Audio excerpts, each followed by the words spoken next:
Hello, I'm Jason Reimer. I'm the Gardens Category Manager with Elders Ace Hardware, and I'm here with Michael Carr with Michael Carr Designs. Michael, it's great to have you with us today. Jason, I'm happy to be here. I really appreciate the partnership we've worked out together. Very excited about everything. Definitely. And for those of you who don't know, Michael Carr is one who designs all of our pottery for us. Michael, tell us a little bit about what goes into the design of these pots. Well, first of all, I guess I want to make sure everybody understands that what you see here is very different, very unique. I started this 20 years ago. Yes. Told a friend of mine I wanted to get into the pottery business, and he said, he was in the garden business. He said, Mike, I need another pottery dealer like I need a hole in the head. Yeah. So I had to step back a little bit and think, okay, if I'm going to make this work, there's got to be something different and unique to make Michael Carr last and to make Michael Carr prosperous and make something that people want to see. So that's kind of what the idea was when we got together and we decided to put together a partnership and offer something to people here in the Tennessee area to come up with something that we felt like nobody else would have, make it special, and make it something they would love. Come back year after year and look for the new designs and creations and things that we do. We spend a lot of time and a lot of resources to make not just the designs special, but the actual piece itself. Yes. It's not just the design. Sometimes I use a simple design and we create what makes it special is the color or the application of what's on the design itself. Some people don't want anything on it. Some people like it, very ornate and very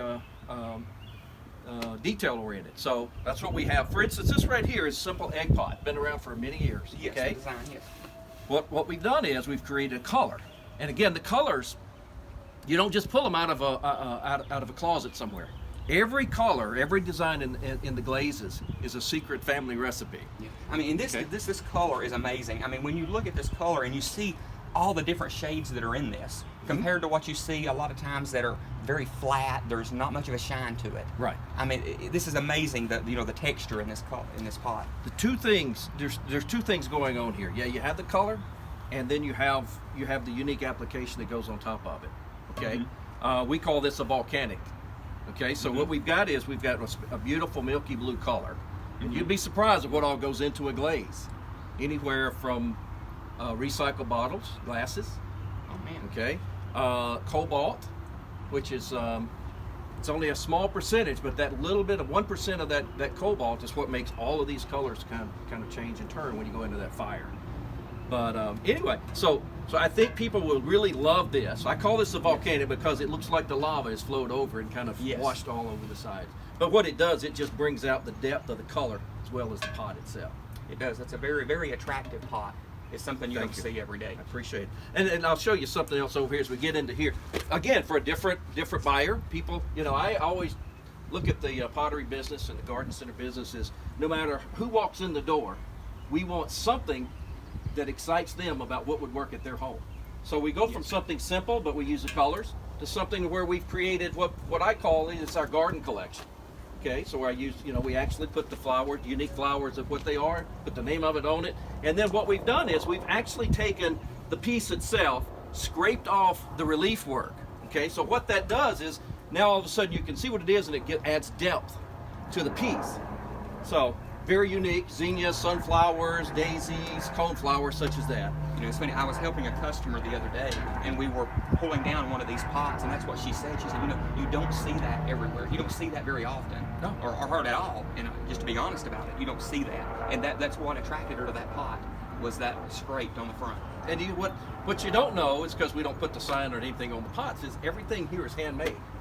And I don't think, people have heard that so many years, so long, handmade, but I don't think, I actually should bring a video over here at the show while people can shop around and actually see hands-on every step of the way, process all the way to the time. It begins with the clay, all the way to the time it comes out of that fire and packed and shipped over. That's amazing. I guess in our machine-oriented society, we get so used to everything's on an assembly line.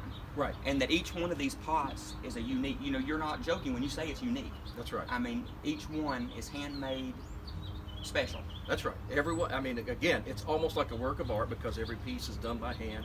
It has the same theme, but they're all done by hand, so they all vary and differentiate by color and by where the runs are and where it turns. I remember It's very seeing fun. one of your one of your videos, or it was in the catalog one. It was this daisy pot, Right. and it showed a lady actually sitting on a stool carving That's right. each one of these daisies into that pot. That's right. Every single piece here is done by a knife and a brush. Yeah, I mean that's amazing the time that's took to make that. That's right. They take a lot of pride in it. That lady that makes that is awful proud of what she did in that one I can particular piece. imagine. I can imagine. So I'll show you something else over here. I Okay. hope I don't mess up by walking so far over. No, you're good. But I mean, just to show what you don't see in other places around the area is just look at how smooth, how glass-like that finish is. You know, what we actually spend a lot of time and a lot of resources taking the clay. That particular piece there is made up of 3 different types of clay. We bring it all in, pour it into a vat, mix it all together, and we actually have a system to where we take that clay, hard clay, turn it into liquid, okay? Runs it through our system, it sucks out all the impurities out of that clay, and then we turn it back into a hard clay again, or a soft malleable clay with all the impurities gone, and then when we cook it, what you see there is that glass fire. I mean, it's just beautiful, beautiful glass, as opposed to sometimes what you see is you'll have little bumps and impurities and all, because when it's fired, the heat, it's cooked at 2,300 degrees for like 8 days. To put that into perspective, Mexican clay, I started out in the Mexican clay business, it's cooked at 900 degrees for 8 hours. Oh man, that's a big difference. 900 degrees for 8 hours, 2,300 degrees for 8 days. That is a huge difference. But anyway, by what that does, the hotter it is, a couple of things. The hotter it is, the longer it's cooked, the tighter the pores get. And what that means is, this particular type of clay, any of these, it's all the same, it's just different designs. But what that means is, water is not absorbed into that pot. So these glazed pots you see here are the best in the world as far as holding up to weather and things such as that. That's a good point, Michael. One of the biggest questions I get is, are they frost-proof? Yeah. Well, okay, so that's a great question. The pots, you can bury them in the tundra, okay, throughout the year. That's impressive. The pots are not going to absorb the water. But now, no matter the best clay in the world, which this is, you still have to be careful when you plant something up. Yes. Because when water, if you plant this thing up, water can't move. You put it on the ground, it can't, water can't drain out. Then all of a sudden, if it starts, when ice forms, Yes, it expands. yes. Okay, so it's very important on how you take care of a piece if you plant it up. Okay, now I've had friends of mine, other garden centers, people in the business, customers have told them some wise things to do might be to put bubble wrap inside, maybe recycled plastic bottles, water bottles, anything that will help absorb, take that pressure of the expansion of water. Okay. Okay, so what I'm saying is the pot itself is absolutely frost-proof. Okay. Okay, but anybody has to be careful how they take care of a piece.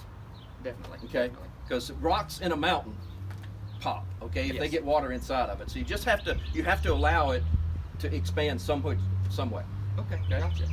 So I'm glad you brought that up because That's a good answer, because we do get that question a lot from people just wanting to know on the basics. I know in this area you see a lot of terracotta that's very weather prone. Well, what happens is that terracotta is not cooked as hot Yes. or as long, and terracotta is more of a dirt. So if it's sitting on the ground, it's over time it's absorbing water through the bottom. Okay. And what happens is when it freezes and it thaws out and freezes and thaws out, it's doing that on those pores inside. Okay. So in terracotta, it's not 100% weatherproof. It's just the type of clay it is. Whereas this would never absorb it.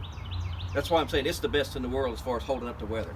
Great. Given all of that, you still have to be careful when it's potted up in the wintertime. Yes, definitely. I hope that answers a lot of questions. We get those questions a lot from our. I get them That's on great. Facebook myself on customers that bought pots from different people, and so Okay. it's a question a lot of people want to know. So I'm glad you Definitely. asked that question. Definitely. And you'll notice a lot. These will say a lot of the tags will say frost resistant, so that's good. Right. That helps as well. But here's the thing: you got to be careful. They all say frost resistant. Yes. And I'm about to write this up for a newsletter. I'm glad you brought it up. Because when somebody says frost resistant, frost is 32 degrees. Good point. And some people interpret that as being for, no matter how cold it gets. So that's why I was bringing up these are the best there are. What you've got here, Yes. nothing's going to happen to them. Okay. Yes, those Whereas last- you take a terracotta pot, we're talking frost down to about 25. Okay. Whereas this, I've not found anything where it just doesn't absorb the water. Right, because it's cold. Yeah. Hey, there's one over here too, Michael, I wanted to ask you about. Going back to our scrape. Yes. You know, this one here, this is a very unique glaze. This, it reminds me of something maybe my grandmother would have had. Yes. I mean, it is just it's a very unique piece. Can you tell me a little bit about it? Well, I designed this piece, I don't know how many years ago, a lot of years ago. Okay. And, you know, I create so many new pieces every year because people want something new. And I'd had that around, people continue to buy it, but I basically got tired of seeing it because it was the same thing. I took it out, but what I did is, look, 2 years ago, I brought this thing back. I took an old design, old pot, and created a different finish.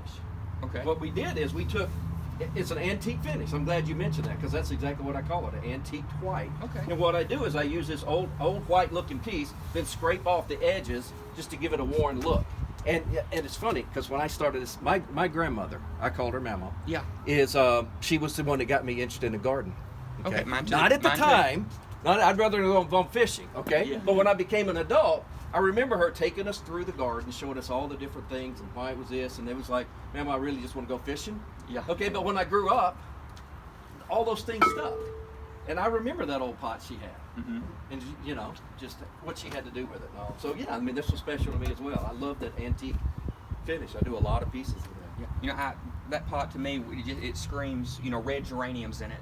Beautiful. When you see it, red geraniums with that white, and Yep. it looks like something you would see on Grandma's porch. You got it. It is very pretty pot.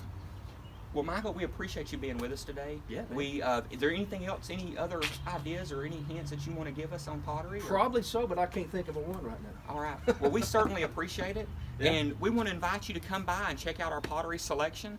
We've got all colors, all sizes. We've got small pots. If you've just got a small house plant you're wanting to set on your desk, we've got them up like this volcano glaze that is large. If you want something to set around your pool, you know, Michael, just looking at that color pot, Yep. that would be absolutely amazing around the swimming pool. Yeah. Let's put that with the yellow Yeah. sweet potato vine. That would make a beautiful swimming pool arrangement. Yep. Around it. That or the blues. I mean, Either one, yes. Yeah, we really pop around water. And then, you know, the zinnia and sunflower, you know, come midsummer when sunflowers start blooming, that will be a very nice planter in that blue with yellow sunflowers.